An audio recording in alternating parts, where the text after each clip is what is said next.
I'm about to make this video about my unassisted home birth, my second unassisted home birth of my baby girl. I've been wanting to make this video now for over a year and I just haven't done it, and I just feel like I need to do this now because it's so bad that I've pretended to YouTube or record my YouTube video for this unassisted home birth story in the shower. Okay, so I'm like, Vanessa, you need to just do your video and share it with the world because that's what I really want to do. So we're gonna do it now because it's that time. So yes, so let's see. And y'all, my daughter is a year and 5 months now. So yeah, that's one of the reasons why I want to do this video, because I know as time passes, details get a little vague, and you know, I want to create this video and have the information as accurate as possible. So let's get into it. Okay. So when I found out that I was pregnant with my fourth baby, well, she's actually my sixth baby because I had one early miscarriage and one stillbirth at almost 20 weeks. I know officially they don't call it a stillbirth until you are officially 20 weeks, but she was like a couple days shy of 20 weeks, and in my heart, what I went through, she was a stillbirth. She was not, you know, a miscarriage. I don't like the way that sounds when I speak about her.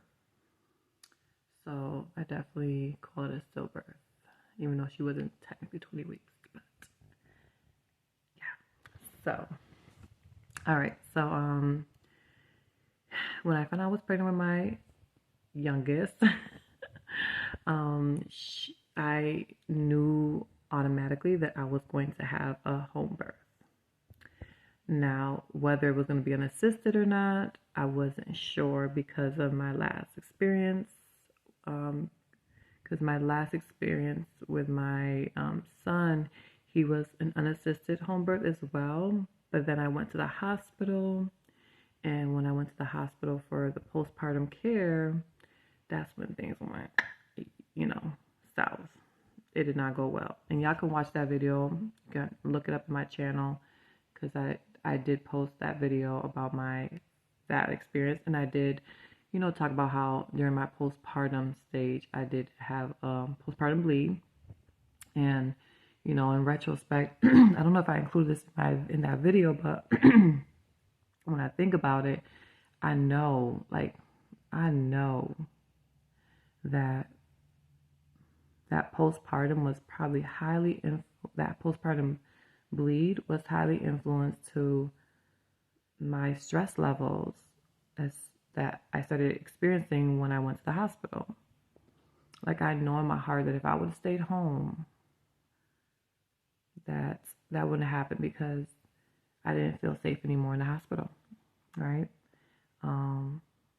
And I, you know, not to give too much information because, yeah, you know, that video, if you want to know about that experience, you can just check that video out. But just real quick, you know, once I went to the hospital, you know, the energy changed, the vibe changed, and I started to like shut down in terms of, you know, feeling just blissful and relaxed. I started to feel like I had to be on defense mode to protect what I wanted and my rights as a human, as a mother giving birth. And so, of course, you know, as a human being, when you feel that you're in that state of, you know, of flight, right, of survival, because that's how I was feeling. Like, I need to protect my rights. I need to protect my baby. I don't feel protected. I feel like I have to protect myself. You know, your body's going to respond completely different because now you got these stress hormones released. So things start to shut down, constrict, right? And my problem was that my placenta wasn't coming out. So, the longer you leave the placenta in, there is a higher risk for postpartum bleeding. But I know that when a mother is in a state of stress where she's feeling she's on defense mode, it's hard for her body to release this huge organ because you're like tense and constricted. And I know I just have this real strong intuition that if I wouldn't have been in that state of that energy, that, defense energetic mode, I would have been relaxed. I would have been able to release my placenta, and more likely than not, I wouldn't have had a postpartum bleed. I really believe that. So, long story short, that is a snippet of that experience, and that was the negative of that first unassisted home birth. So this time around, back to my daughter's unassisted home birth, I knew that I didn't want to go to the hospital. I knew I wanted to have a home birth, and I knew that I was not going to the hospital for my postpartum care. Like, that I knew. Now, whether or not I was going to have it unassisted or not, I was still unsure. And because the only reason why I was unsure of whether or not I was going to be unassisted from the get-go was because of that experience. I was afraid, right, of that happening again. And so what do you do when you're afraid, right, of something? You need to just learn as much as you can about it. So that's what I did. I started learning a lot, but I also initiated the care of a home birth midwife. So a midwife that would actually come home to my home and help me, assist me in delivering my baby. Because I don't like to say, deliver my baby, because you delivering your baby, right? I'm delivering my baby.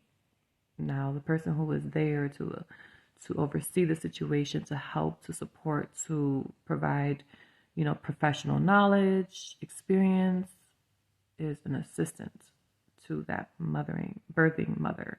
That's how I see it, right? So that's why I don't like to say, it bothers me when I hear people say, oh, they delivered my baby. They delivered, unless you had a C-section, right? Like, you are pushing your own baby out. Nobody can push your baby out but you. So, you delivered your baby. They assisted you. They were your assistants. Okay. Anyways. So, where was I, you guys? Okay, so I started learning about it, and I, like I said, initiated the care of a midwife that would assist me in delivering my baby at home, because I did not want to go to the hospital. And the reason why I did that was because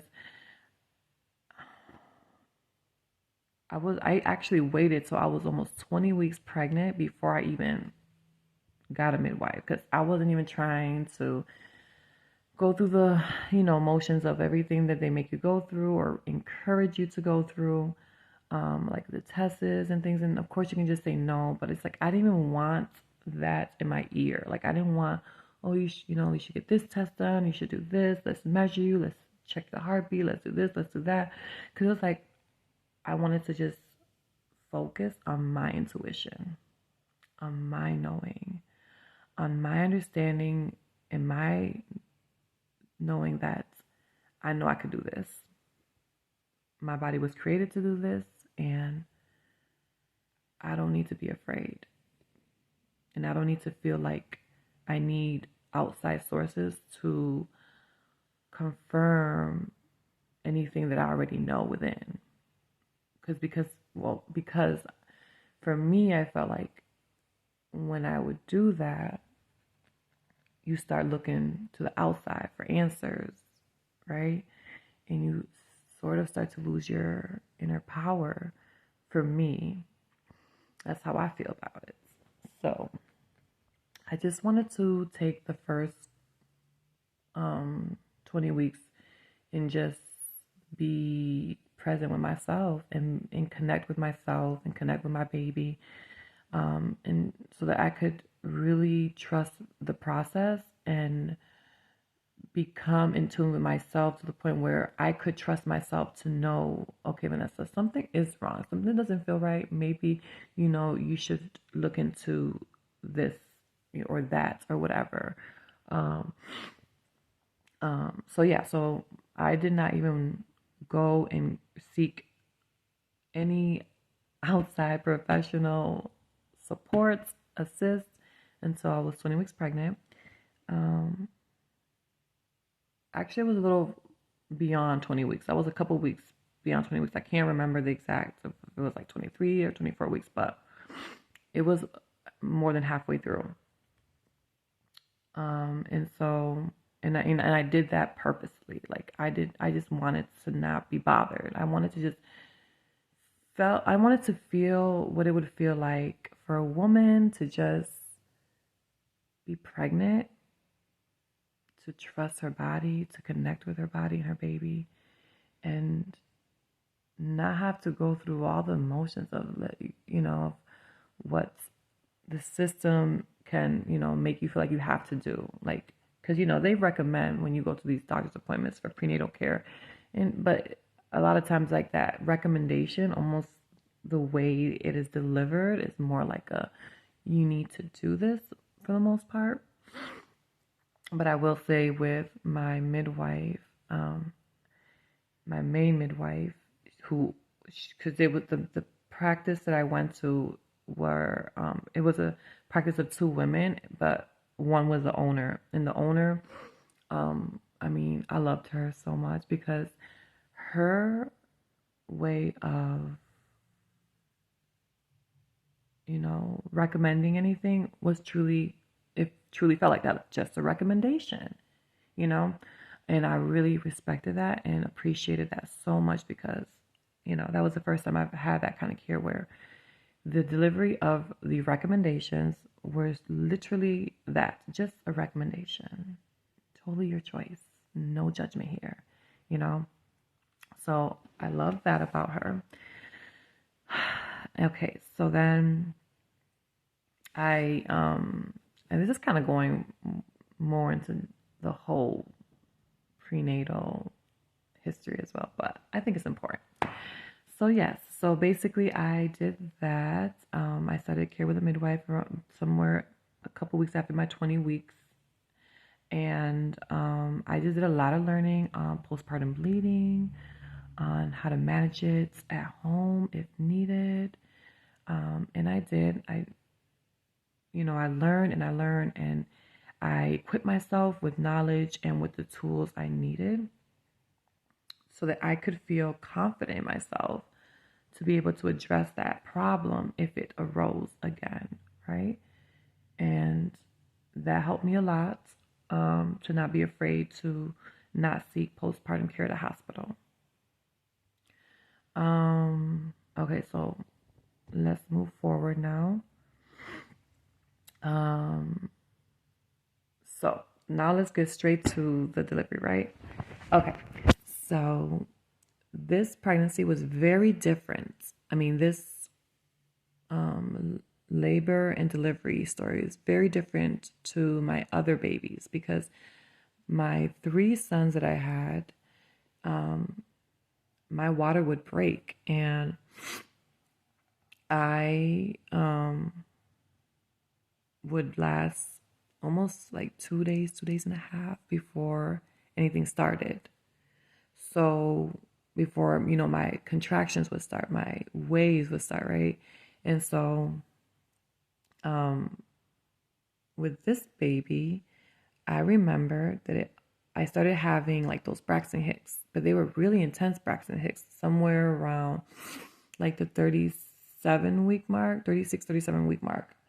And they would come, every now and then, and it would last like an hour or 2, and it'd go away.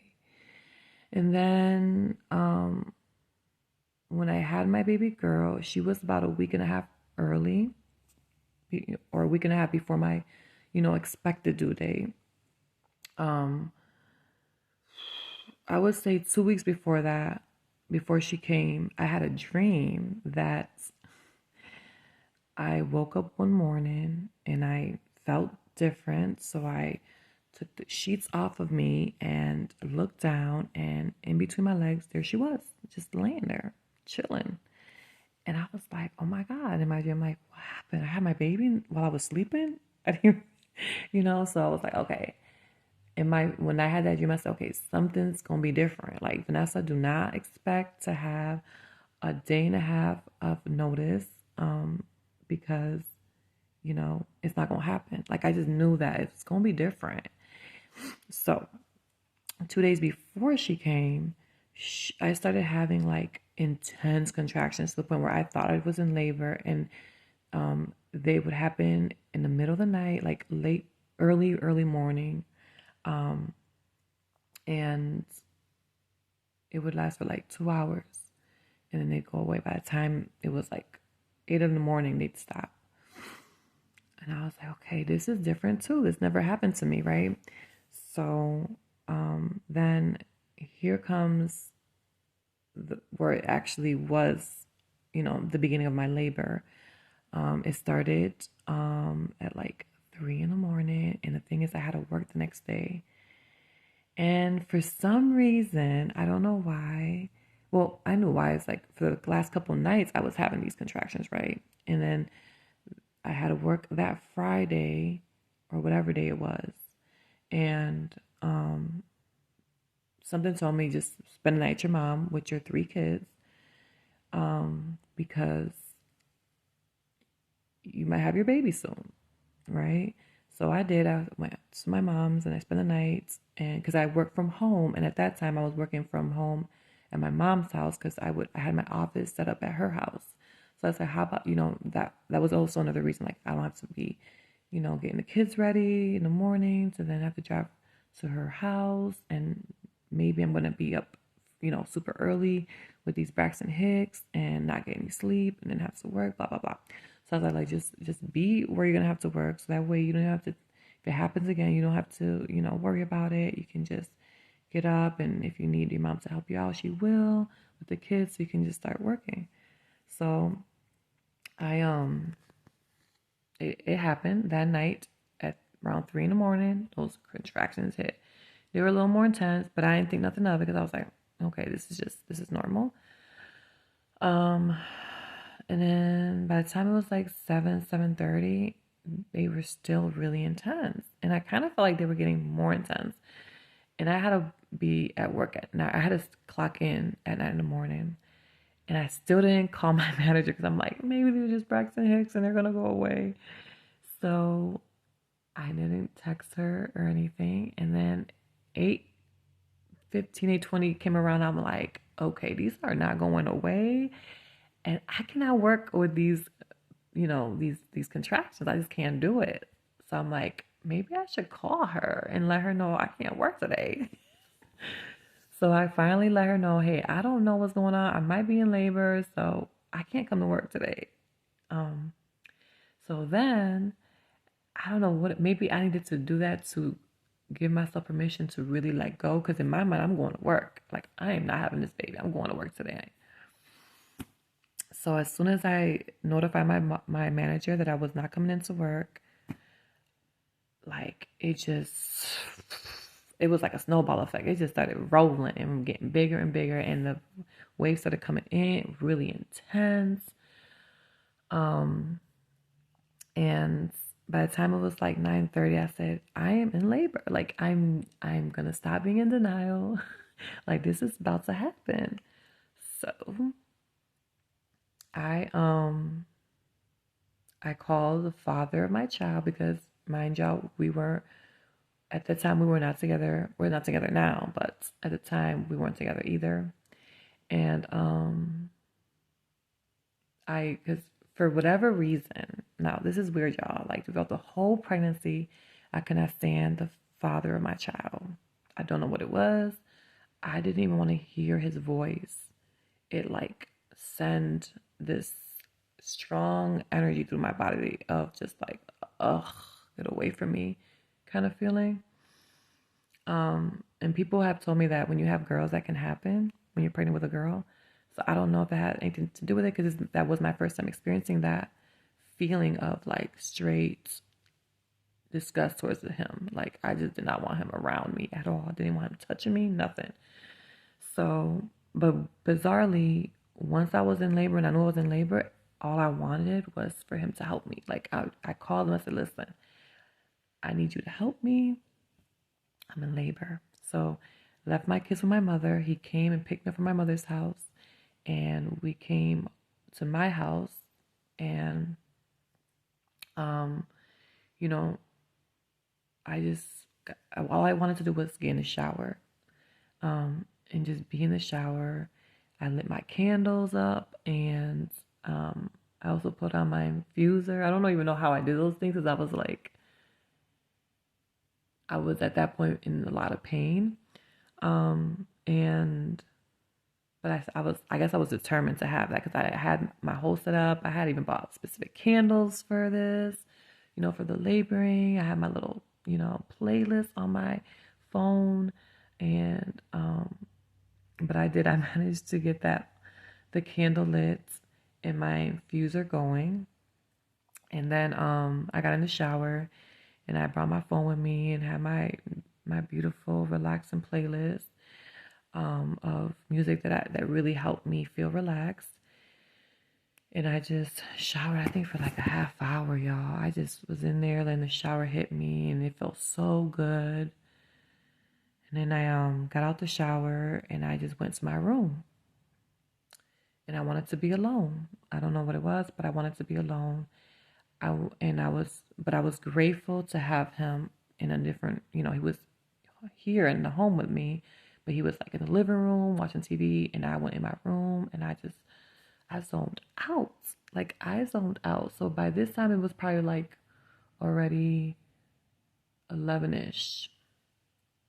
I didn't tell my midwife, because once I got into labor, well, I'll be truly honest. So I definitely did not call my midwife, because I knew which midwife was on. And even though I had nothing against her, it's like the midwife that was on that day, that was answering house calls, was the midwife that I didn't really vibe with as well. Like, I didn't connect with her. It was something about her that felt too hospital-y. You know what I mean? Like, it was something about her that just, I don't know.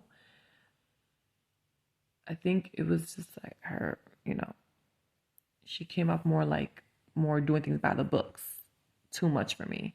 And I get it, like, that's her license, and you got to protect your license because you work hard for it. But it wasn't something that I wanted in my space. Like, I didn't want anybody giving me the vibe of like authority, or even though I know she wouldn't intentionally do that, but it was just like, I don't know, she just gave that vibe. So knowing that she was the one on, I did not let my midwife know that I went into labor. I just zoned out. Now, if it would have been my other midwife, maybe I would have let her know. I don't know. But I think I would have been more open to letting her know that I was in labor, so that she would be aware. But I didn't even want to contact her. I didn't want to talk to her. I didn't want her knowing about my situation. I just didn't. So, I was committed to myself and promised myself that I was going to go within, and I was going to go with the flow. And yes, I had a plan, but overall, my main plan was to like straight up surrender and be like, I'm going to literally listen to my body and my baby and just shut the world out. Period. Like, that was my main plan. Like, at the end of the day, that's what I'm going to do. And that's what's going to guide me. So I was around now, after I got out the shower, I remember it was like something like 11, 12 o'clock. And they kept getting more intense, more frequent. I didn't time nothing. I had my my baby's stethoscope and everything, but I didn't use it. But I had it handy just in case. I just didn't feel no desire to use any tools at all. I just felt like, okay, I'm good. I feel like things are moving along. I feel good about this. I'm in pain. I know it's all good though. We're going to go through this flow. That's what I kept just trying to stay positive, right? And so then I got in bed, and I just allowed myself to experience it. The one thing that happened though, y'all, I pooped so much. And I got to give it to the father of my child because I will be honest, like I had chucks, right? So I had chucks ready to go and I had them, you know, at one point I wanted to just like squat next to my bed. Like I just had the desire to squat. And I would be squatting next to my bed, leaning towards up against my bed, but squatting on the floor. And a lot of times I was just pooping. And every time I poop, I would just be like, I would call his name, and he'd come running and he would change the chucks and put a new chucks underneath me. And like he did it with no issue, no disgust. Like you would have thought he was a healthcare professional. So, he was doing his thing. So I'm grateful for that. And then at one point though, when it got to the point where it was like intense, where I'm talking about, okay, can I do this intense? Right? I want to tell you what I did. And when I tell you this helped tremendously, I'm not even like, yeah, I'm not lying. Like this would help tremendously. I just started repeating to myself, I am in control of my experience. I am in control of my experience. I create my reality. I create my reality. And I kept saying that to myself over and over and over again. Like, and every time those contractions that I couldn't bear anymore hit me, I would just start saying that. And sometimes at one point I started screaming it. But I noticed that for the most part, I did very minimal screaming. Like with my others, oh my God, like I would go bananas. I would start screaming and blah, blah, blah. And not that there's anything wrong with that, but even though it's weird because this time around I wanted to surrender, but in surrendering, I felt like I needed to also know my power, right? Like I'm powerful. I can do this. And I just started saying that, and it helped me come back down, like come back into my body, right? Instead of like losing control and almost feeling like this experience where you're outside of your body because you're in so much pain. I feel like this allowed me, by doing what I just said I did, it allowed me to come back and stay in my body, if that makes sense, and experience it. And yes, it was still painful. I'm not going to say that my pain went away. No, it was painful, but it was like a pain that I managed. So moving forward, right, I kept to myself in my room. I still wanted to be by myself. I would call, the father of my child whenever I needed something. He would come, he would, take care of it, and then, he would leave. And that's all I wanted. So here comes about maybe 1 o'clock-ish now. And I started to doubt myself. Like, oh no, I don't know what's happening here. But I could feel myself opening up. And sometimes I would touch myself down there and I would like put my fingers in there a little bit, not like super up there, but in my vagina. And I would notice it was opening because a big gaping hole, right? And I knew it was happening, I knew something was about to go down, like she was about to come any minute. And I started to want to push. So I got back on, because I would go back from squatting to on my bed to squatting to on my bed, back and forth. And when I would be in my bed, I'd be like in the fetal position almost, right? So once I felt like this desire, like to push, I just got into my squatting position and I started to feel like to push.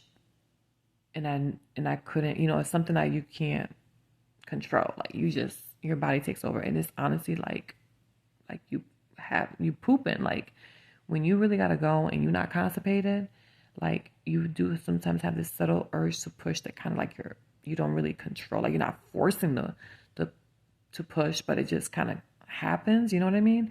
So that's what was happening.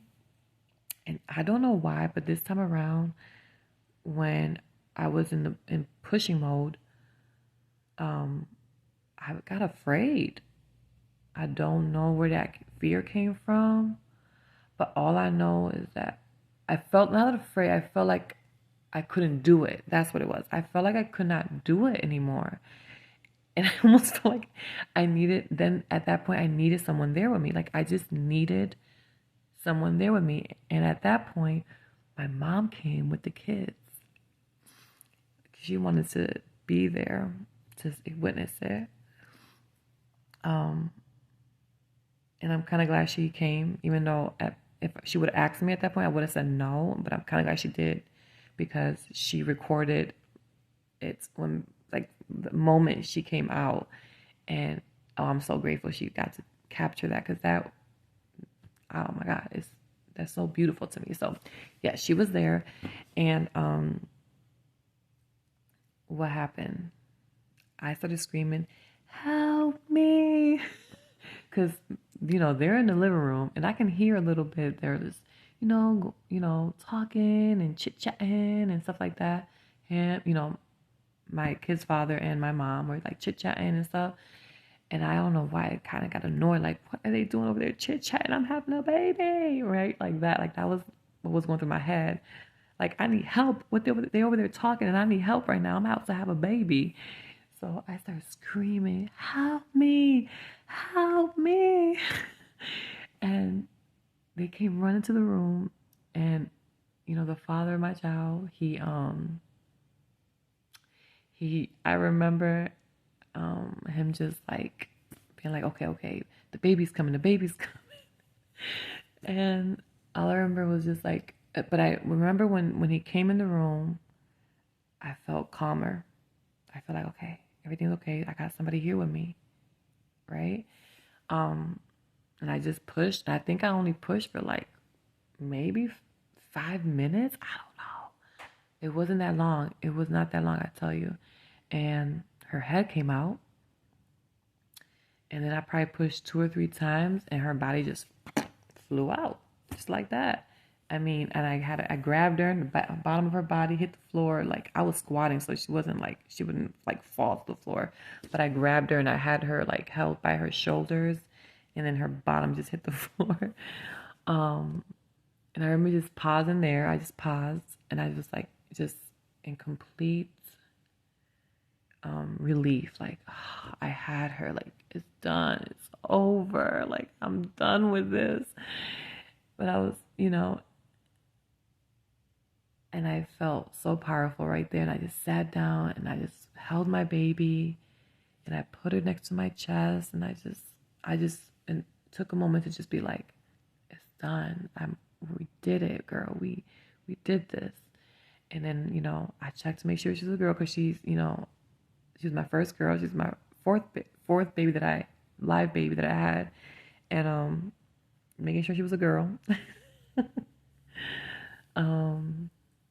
And so after that, I got into my bed.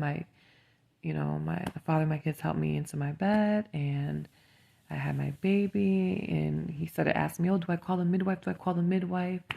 And at that point, I said, "Okay, yes, you can call her now. Like, go ahead and call her. The phone and number is on the fridge. Call her and let her know I had my baby."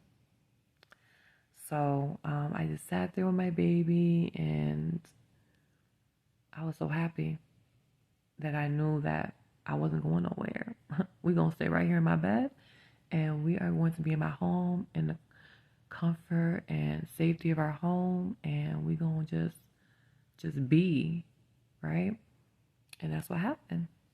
I stayed in my bed with my baby, waited for my midwife to come. She came maybe like an hour later. But let's get to the placenta, right? The part that was so anxiously awaited by me, because I was so, even though I had conquered my fears in a way, in terms of, equipping myself with knowledge and the tools I needed, I'm not gonna lie, like I still was a little concerned about that part. Like, is this going to happen again? I mean, that's the only reason why I got a midwife, to be honest with you, is that just in case I'm going to have this midwife, in case I feel like I need her for this situation. So, what was I going to say? Oh, I started taking some herbal supplements after I had my baby to encourage the release of my placenta. That was something I can't even remember the name of it right now. But if anybody wants to know what I use, let me know, and I will respond with that information. So anyways, I started taking these supplements, these herbal drops that are basically helps with the removal of the placenta to detach. But at the end of the day, I told myself that I was going to just chill and that I knew I could do it. And my midwife was on the phone, and she kind of just stayed on the phone and just hung out in the background, just kind of like on hold, but she was like listening in and stuff. And I just sat there and breastfed my baby. And I'm just trying to think right now.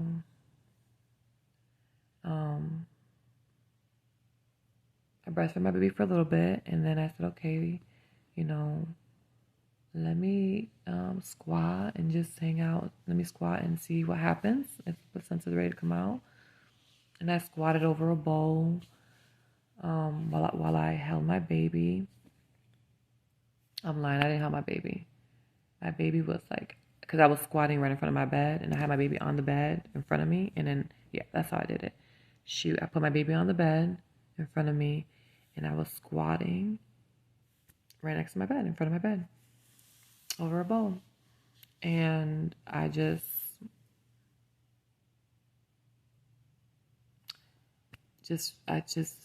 relaxed, and I would say I probably pushed a few times, gentle pushes. I wasn't like forcing it, because I knew that also could cause, issues too with postpartum bleeding when you force it out, when you like pushing the placenta out and it's not even ready yet.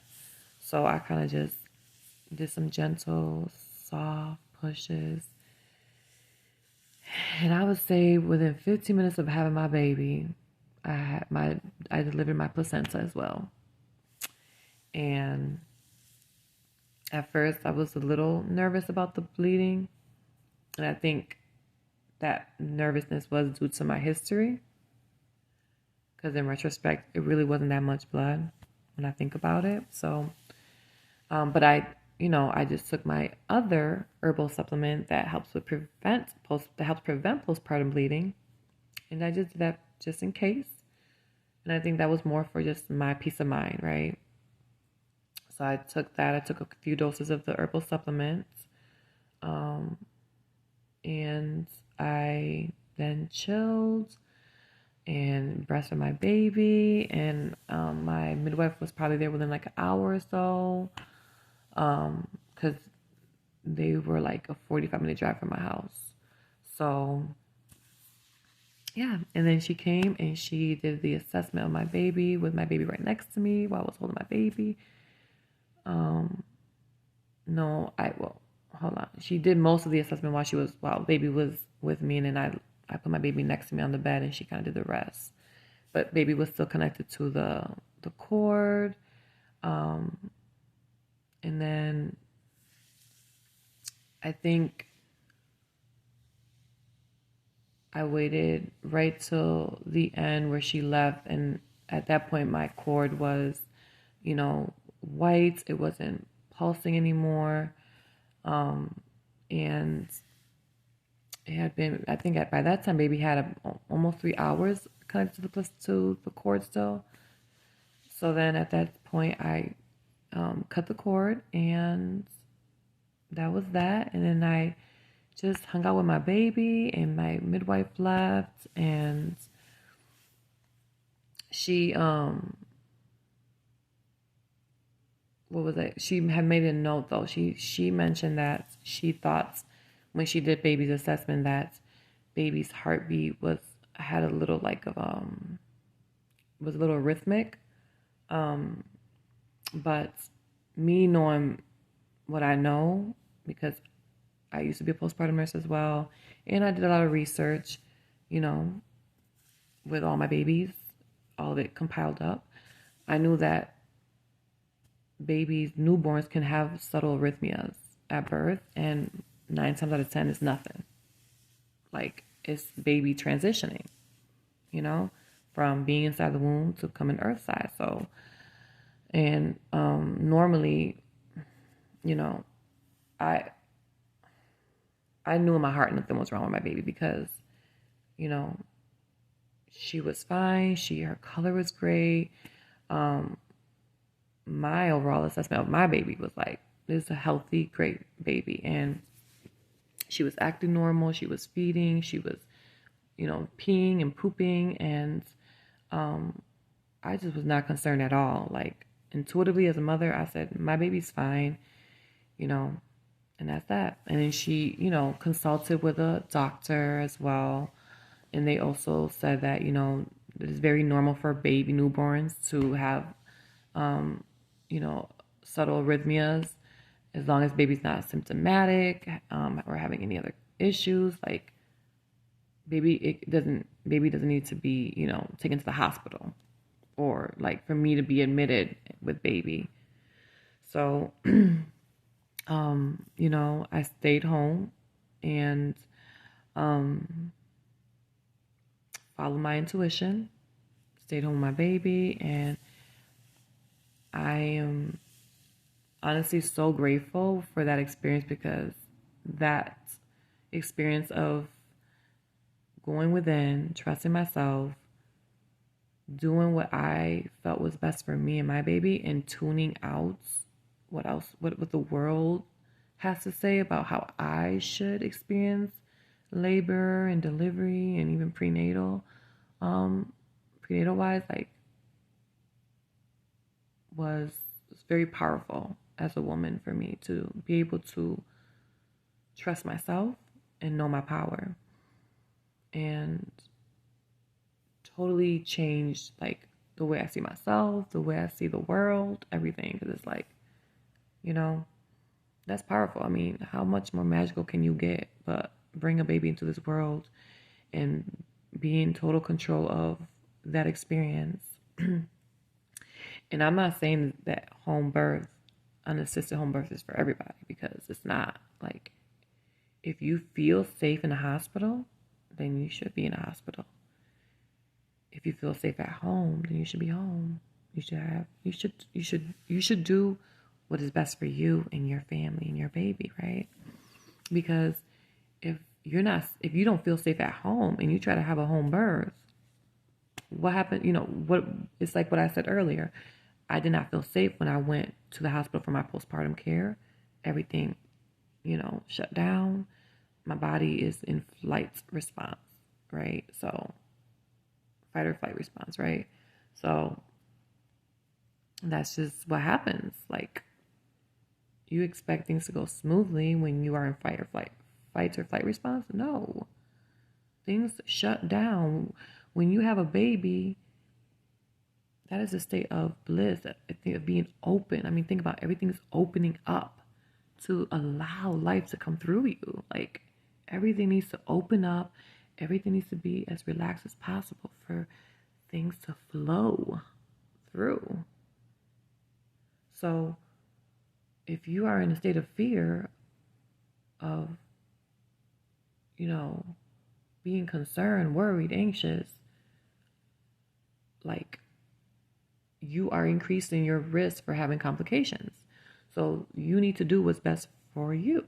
And for me, being home and staying home was without a doubt the best thing for me because of what I want, what I know, how I feel about myself, about my power, about the world, everything. Like, the way I see laboring and delivery, for me, that is what's, you know, fueled my desire to be at home with my baby. I feel safe at home. I feel at peace at home. I don't feel those things when when I was in the hospital with my other children at all. I was constantly trying to defend what I wanted and getting kind of snotty attitudes from people because I was not that patient that just would just do whatever somebody told me to do. And I'm not. So, and I get that because, I was a nurse, and it is more complicated when you got patients that, you know, always resist everything you are trying to get done, blah, blah, blah. Like, and you're worrying about your license. So you have to like kind of make sure that your delivery of things is very,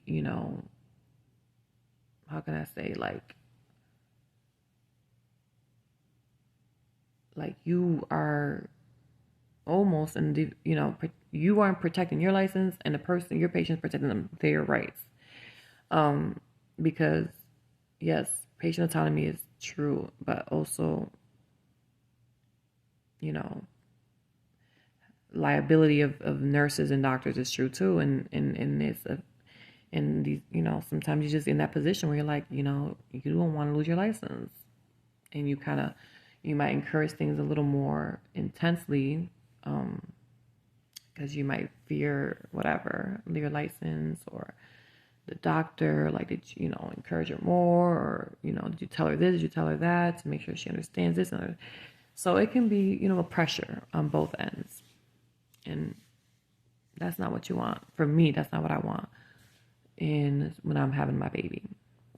But I had to do my due diligence, and I had to do my research. I had to do a lot of research, and I had to do a lot of inner work so that I could come into this situation in a place where I could trust myself, where I could feel safe, where I knew that at the end of the day, I am responsible for me.